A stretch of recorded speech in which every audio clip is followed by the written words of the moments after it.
Hey guys, what's going on? Brian here. A couple days ago posted a profile for my Insect Ballpark deck, and today I'm going to be bringing you some replays showing you this deck in action. If you want to take a look at the deck list, there is a link right up here. And yeah, let's get into it. We'll put another link at the end of the video. So the first deck that we're going to be coming up against is this kind of like Danger Kaiju variant. This is a copy of the deck list they are using, and let's go.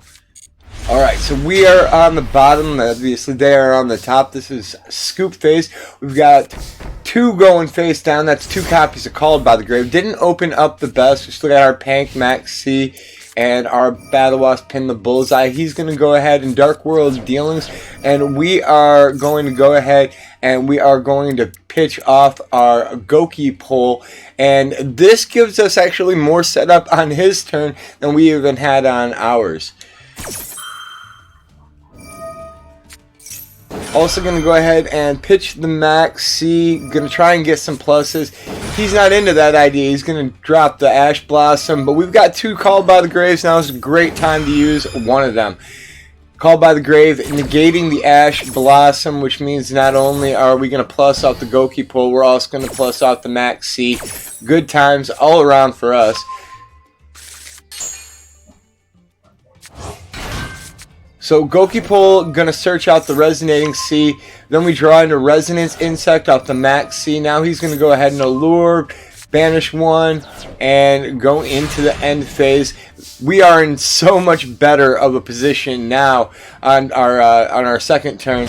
So we're gonna go ahead and special summon the Pank, normal summon the Resonance, pin the Bullseye, automatically extending our play, burning for 200. And we're going to link for 2. That gets Inzektor Picafolina.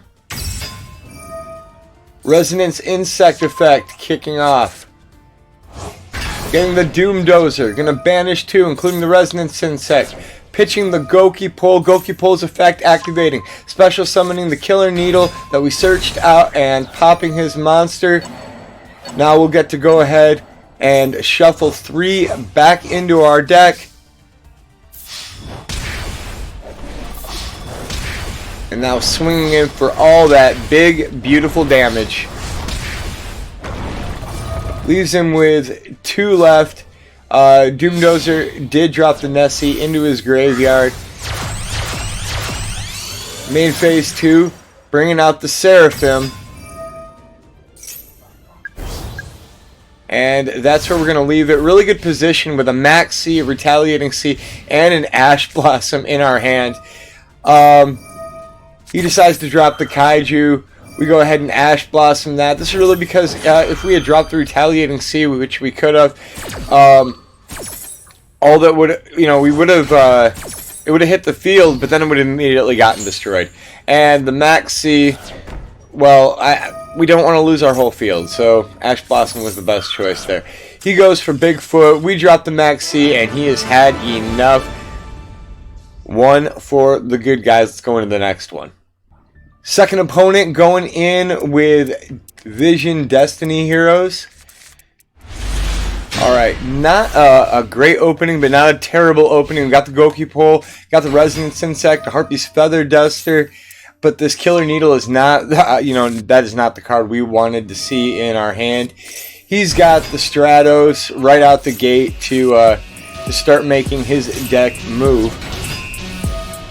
I'm Batman. Wow, y'all gon' make me get my game on. Up in and here, not a bad start at all. Y'all gon' make me throw a face down. Up in here, up in here. Well, it's a good thing I play a lot of Assassin's Creed, huh?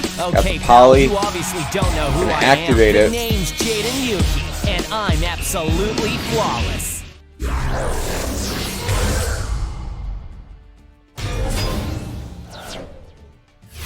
Now, the thing was, after this, I saw this and I was like, this is kind of felt like this was kind of a weak start for him, based on, how well he was doing in his opening plays. I was kind of surprised he didn't link off and continue.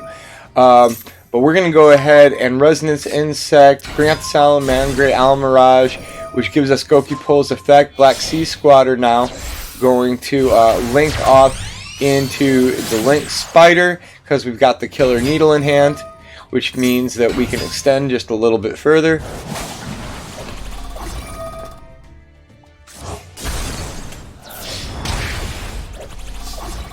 Swings in for 1,000 and then linking off again. And this time we're going to bring out the Shinobi Insect. I don't play this a lot, and this is kind of why I wanted to highlight this replay, because this card doesn't come out a lot, but when it does come out, it can do some really cool things, and because it's an insect, it works really well in extending the plays with just having two monsters of different names, and they don't have to be insect type monsters like the Piccofolina does. So if he tries to go D-Force, we Ash Blossom that.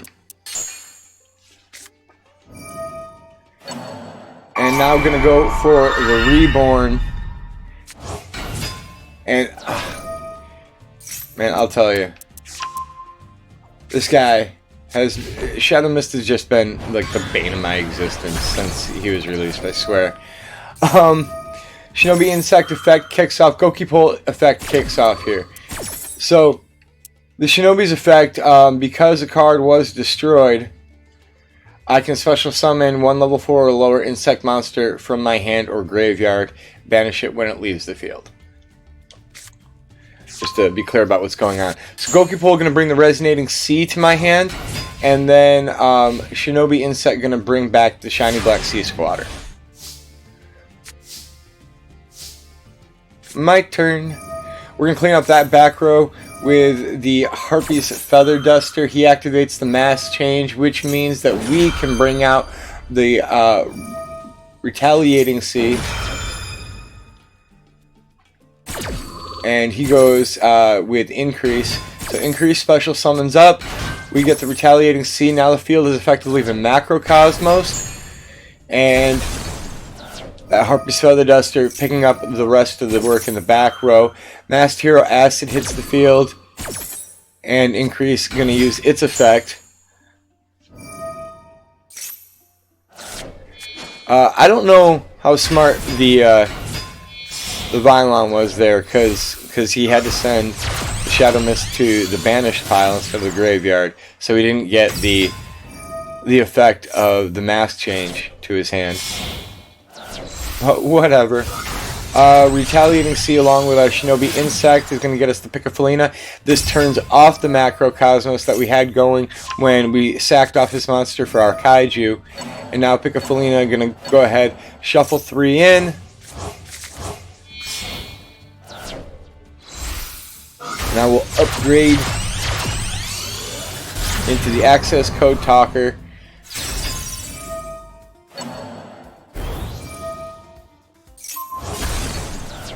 And using Access Code Talker, we're just going to clean up this field.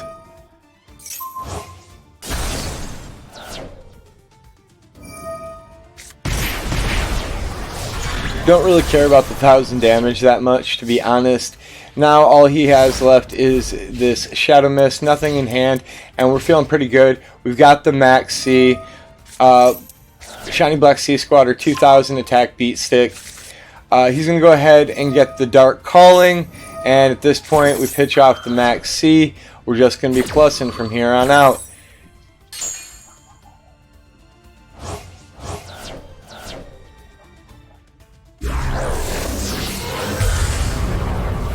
Malicious Bane. I just like the guy's name. Malicious Bane is just, I think, one of the coolest names of any of the elemental, or excuse me, of the evil heroes.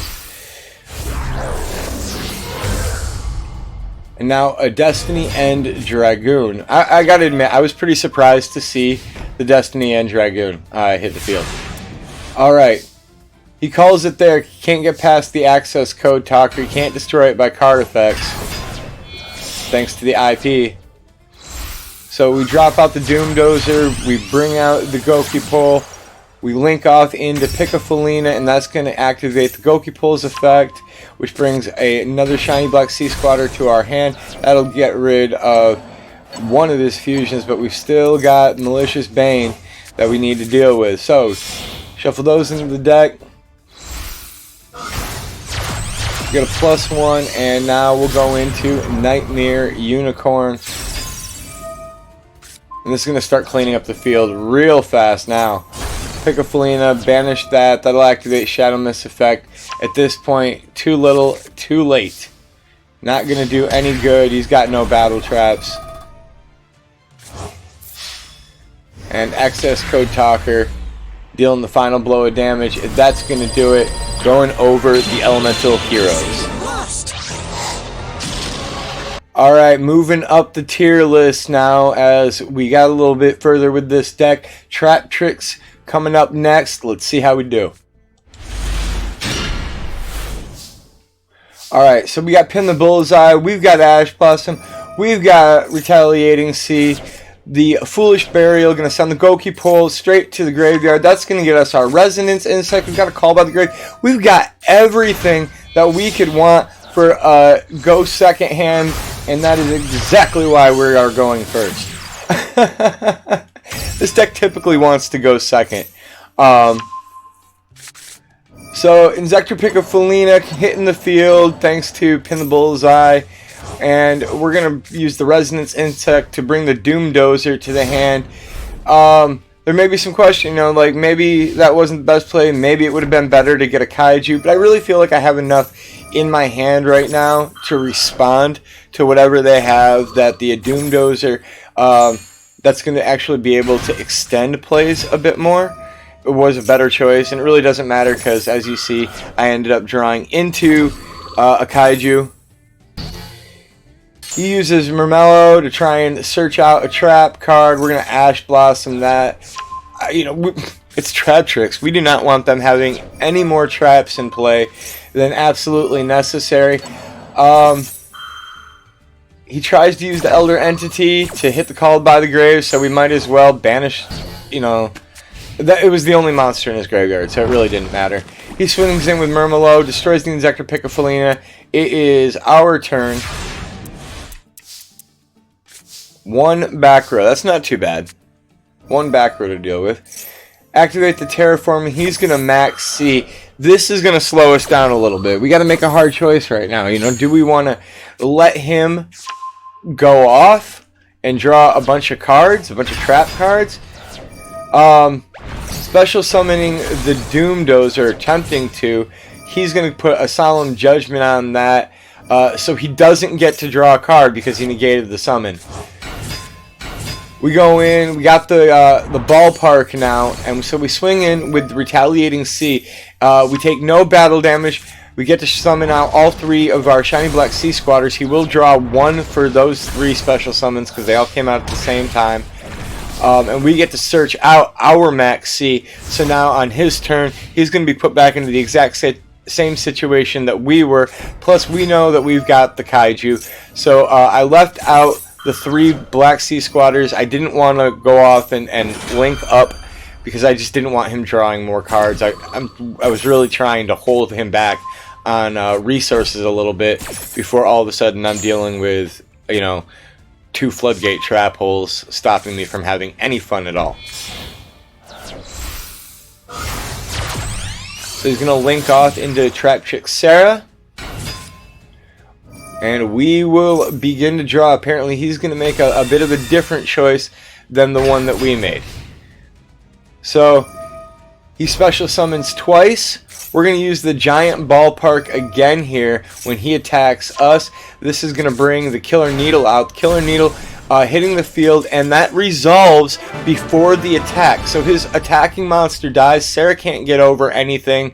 He's got nothing to respond with, and he scoops it on up. Alright, this one was a lot of fun. I just had fun with this one. Coming up against Frightverse. It's just like the cutest deck in the world, right? Alright, so we got Max C, we got Goki Pole, we got a Black Sea Squatter, a Kaiju, and a Raigeki. Man, this is the kind of hand I love to see going second. This is why I said this deck loves to go second. So he goes ahead, searches out the Poly, searches out the Frightfur. We're going to go ahead and pitch out the Max C on the activation of the Polymerization, and hopefully that'll slow him down a little bit from going going off on turn 1. He decides to go with Cruel Whale, and we go ahead and draw 1 into the Retaliating Sea, and it does indeed slow him down. So Goki Pole hitting the field. He activates the trap hole. I couldn't have been happier about that trap hole, to be honest. I mean, it's a 1 for. It starts off as a 1 for 1, but it immediately gets better for us as soon as we get the Goki Pole effect. He brings out the Fright for Sabretooth. Now the Goki Pole effect is going to resolve. So the Insect Knight going to hit the field, and just like that, we're moving right along. So we had to sack off his Saber Tiger for the Kaiju because of its effect. We wanted to be able to get rid of it, and we didn't have the attack right at the moment. Plus, I'd rather hit him direct and just put his back up against the wall. And now, you know, he kind of is. He's got 1 card on the field. He's got no cards in hand. Just getting this +1. We've got the Resonance and the Retaliating.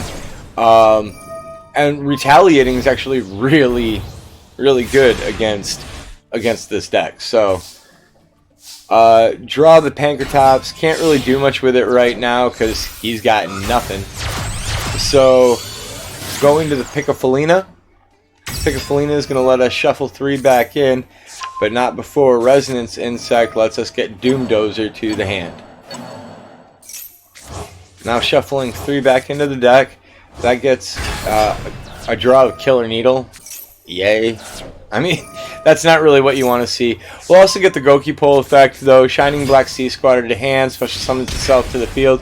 And now we're going to swing in for, well, for game.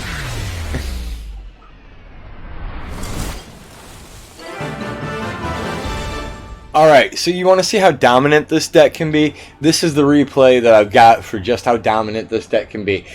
Came up against Dragon Maids. I feel sorry for abusing a Dragon Maid deck this bad, but here we go.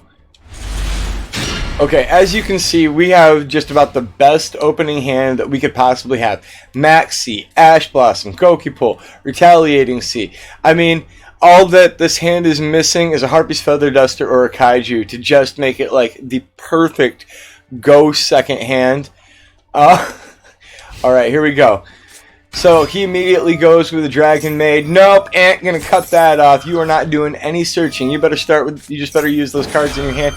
Plus, if you're gonna bring out 500 attack point monster as your normal summon, yeah, we're gonna max see that on turn 1. And you can go ahead and link that off, or fusion it off, or do whatever you need to do, but I'm drawing some cards. He activates Dragon Maid Hospitality, and now we're gonna get the Retaliating Sea. And because he can't attack us on turn 1, he can't just battle phase kill our Macrocosmosing Retaliating Sea. Plus, Retaliating Sea, when it does go to the graveyard, we're still going to get that effect to go ahead and search. So it's a lose-lose situation for him right here. Turn Retaliating Sea to attack mode. Summon Black Sea Squatter. Didn't want to link up here because we want to keep him under that Max Sea effect. Because, you know, Dragon Maids have a lot of recursion out of their graveyard. So this is just, you know, with every summon that he's doing, he's just actually putting himself further up against the wall. And he kind of has to. He's in a position where he has to because he has to get out of you know, what we've done to him there. He is able to put away the resonating, but we're able to search out the Max C, sack off his monster for a Kaiju. Never good. Never good. Picafolina hits the field. We're going to get the Goki Pole effect, be able to search, bring out another Shining Black Sea Squatter to hand. Always good to go with the big attack normal monsters if you're planning on popping a big monster of theirs.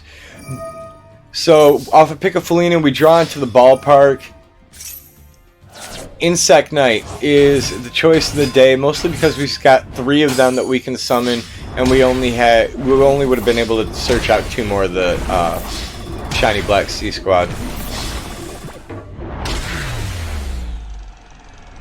And that is going to do it cleaning up the game. That is just how dominant this deck can be when things are going your way. Alright guys, and this is going to be our final replay. Grand Manju Diaza. This is a little bit longer of a duel, but a lot of fun. I hope you guys will check out the Insect Ballpark Deck. Check out the profile, and here we go with Grand Manju Diaza Duel. Alright, so we got the Maxi, we got the black shiny Sea Squatter. We've got Gamma Seal, Harpy's Feather Duster, and Called by the Grave. Not too bad. Not too bad. He's going to bring out the Eater of Millions. We pitch off the Maxi, trying to slow him down a little bit. I actually thought I might be able to get a draw or two off of that. I was kind of disappointed. But Diaza hitting the field and immediately leaving. Get that shit out of here. We got Gamma Seal. Normal summon the Insect Knight and then link up into the Link Spider, which is going to let us special summon the Black Sea Squatter from hand. We've also got that Called by the Grave, face down. Shiny Black Sea Squatter attacking into the Eater because of the Eater's effect, which allowed, because it can only do it once per turn, so that let us then power over him with a Shiny Black Sea Squatter. But he's getting a little bit closer to whatever he put inside that gold sarcophagus. Gamma Seal powering over our Shiny Black Sea Squatter. He's going to set one in the back row. Well, I mean, we can special summon it. Gandala hits the field thanks to him having a Kaiju. He tries to chain us down, but we've got the Harpies. Maybe that wasn't the best move because it was a 1-for-1. You generally want to get a little bit more out of your Harpy's Feather Duster. And now he's going to use the Gold Sarcophagus to bring Infernal Tempest to his hand. And he's got a Gandala of his own. I was cracking up when I saw that. Normal summon the Shiny Black Sea Squatter. And this is where the game takes a dramatic shift. Because there can be only one. And we're playing almost all insects exclusively in our deck. So that's going to hurt us quite a bit. Floodgates, man. Floodgates. So with no cards in our hand and a mere Called by the Grave face down, things are not looking all that great, and they just get worse. Virtual World. He's playing Virtual World.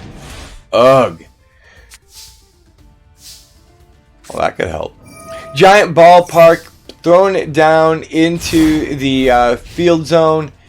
No monsters, but that's okay because we can block the damage that we would take off of him as long as he's not, really reading what we're doing. So Giant Ballpark going to kick off against the Virtual World attack, and I made a little bit of a mistake there. I meant to get Goki Pull, send it off, and special summon the Killer Needle that way. Didn't quite work out.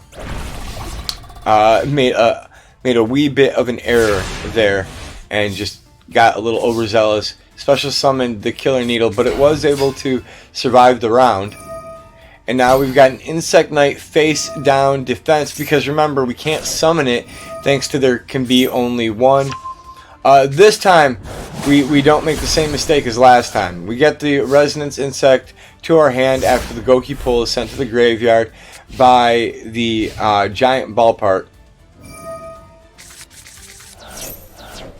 There's no real point in trying to mass you can't mass summon the cards like you normally would, thanks to there can be only one. So we get the Shining Black Sea Squatter to the hand, Resonance Insect in the hand, still got the Ballpark, but there's not really a whole lot that we can do right now because there can be only one. Goki Pull activating, that's going to get us to our Salamangre Almirage. And now we're doing a little bit better. We got a Cyberse monster, which means that we can get to our Insect Knight. And using Goki Pull's effect, we pop off his big monster, his Gizmac. And finally, we've turned this around a little bit. Starting to turn this around a little bit. Still got two insects in hand. We'll see if we can do something about that. Pin the Bullseye, not really going to do anything for us. So Resonance going face down. If that gets destroyed, at least we'll be able to, search out a Kaiju or a Doom Dozer. but unfortunately can't link with face down monsters. So now I thought about going into the pick of Felina there, but I just didn't want to give up the attack points or the diversity in monster types. So he swings in at the Insect Knight. We're not taking any damage thanks to the ballpark. And there it is. Ash Blossom, the Joy Spring. I don't know if I've ever been so happy to see an Ash Blossom. We normal summon it because the zombie, that's 3 different kinds. That's going to bring out the Nightmare Unicorn. Now Nightmare Unicorn going to activate its effect. We're going to pitch off to pin the bullseye. We're also going to get the Resonance Insect effect. We're going to send, or we're going to search out, the Doom Dozer first. And then Nightmare Unicorn going to get that stupid, there can be only one, off the field. And the irony here is I only have one of each of these monsters, even after sending there can be only one back to the deck. Nightmare Unicorn swinging in for 22 damage. He's on the clock. 1 turn left for him if he can't do anything about this Nightmare Doomdozer combo. Oh, looks like he can do something. Gizmek coming out in defense mode, then sacking off mine for Gandarla, but realizing that's still going to be more than enough attack points to get the job done. What a W. Hope you guys have enjoyed these replays. Make sure to hit like and subscribe. Take a look at the deck profile if you're interested in building the deck, and we'll see you later.